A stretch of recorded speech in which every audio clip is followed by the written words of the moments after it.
Mr. Exclusive here again. You know what? I hear a lot of people calling me and, constantly talking about search engine optimizations, meta tags, HTML, traffic. To be honest with you, yes, it is very, very complicated and difficult to advertise and market online. The process isn't that complicated or hard to figure out, but actually drawing the traffic in is difficult because there's so many scams that are out there. There's all of these traffic swarm companies or whatever, and they pay, they promise that if you pay them $39.95, they'll send thousands of visitors and, people to your website. And there's so many different things, pop-up ads, pop-under ads. Look. Now, I am not opposed to advertising and doing anything like that online. I believe that every company, every website should be search engine optimized with good keywords and meta tags. And I don't mean just a bunch of useless meta tags and keywords. Have good content for your website. That's the number one factor, is good content. And you'll automatically be picked up once the spiders from Google and Yahoo and a bunch of the other ones, once they start to kick in, and you can promote it that way. But there's a topic that very few people look at, or an option that people don't really consider. It's actually advertising a website in the brick and mortar world. I don't know why more people don't do that. And what I mean by that is, just because your website or your business is digital doesn't mean it has to stay that way.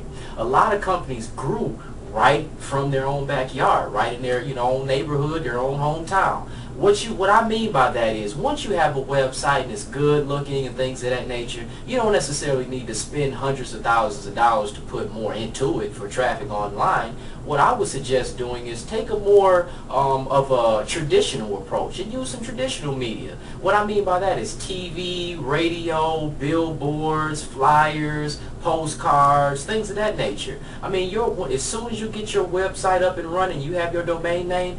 Your domain name should be on everything. On your business cards, your flyers, your invoices if you have those, anything, birthday invitations if you send them out to your clients, emails, everything. Your web address should be attached to that. That's called branding. It's just like what McDonald's does. They continually brand. McDonald's has a website and they continually air commercials on TV. Now, there is a McDonald's almost on every corner across the United States and across the world. They're everywhere.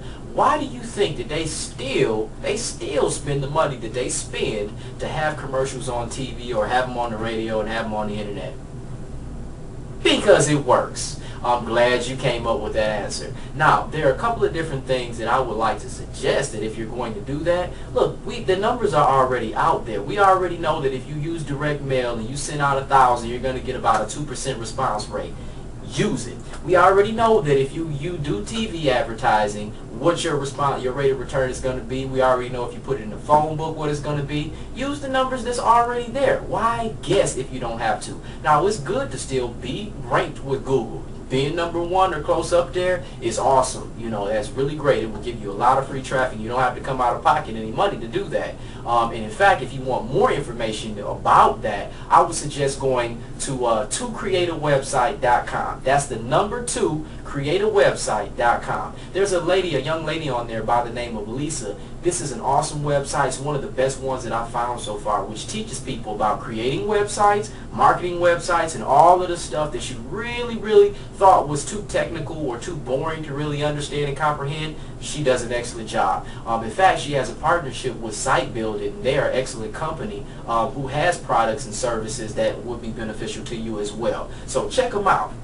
Now, on the other end of that, I would suggest going a more traditional route. Once you got them on your business cards and flyers and things of that nature, talk to a consultant. You want to treat this as a legitimate business because it is a legitimate business. If it have a budget, which is one of my pet peeves. I worked as an account executive for years for several different Fortune 500 companies, AT&T Yellow Pages being one of them. And I've had the opportunity to sit in front of a lot of different people, different business owners, and help them promote their businesses so that they will grow. And what I found is people know what they know about their business. But that's about it. They have no clue about the actual promoting side of it. So if you were one of those dentists or doctors or one of those bike repair people, you know your product, but you don't have a clue about advertising, go get the help, because it'll be worth it. It is worth the research that it'll take, the few hours of research, or even paying someone who may know a little bit about it in order to help you out in that area. There's different ways that you can go about doing that, looking in the phone book, going online to find that type of information. But the main thing is you want to have a budget set up for that.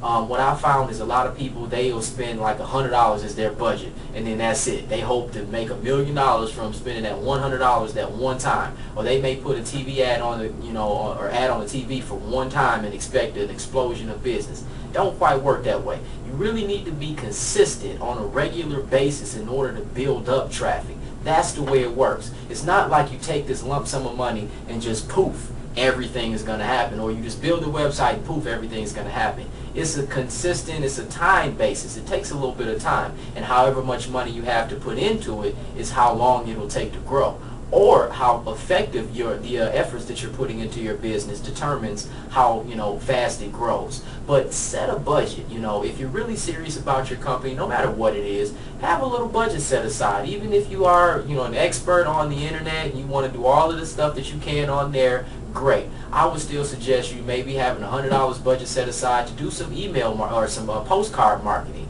Go pass out some flyers, or do some fusion marketing with some other companies that's right along your company, and get together and put your advertising budgets together, because people really start to notice you and see you after the 5th or 6th time they've seen your ad. So you really don't want to tap out after 1 or 2 times. I mean, how many times have you really purchased something the first time you've seen an ad?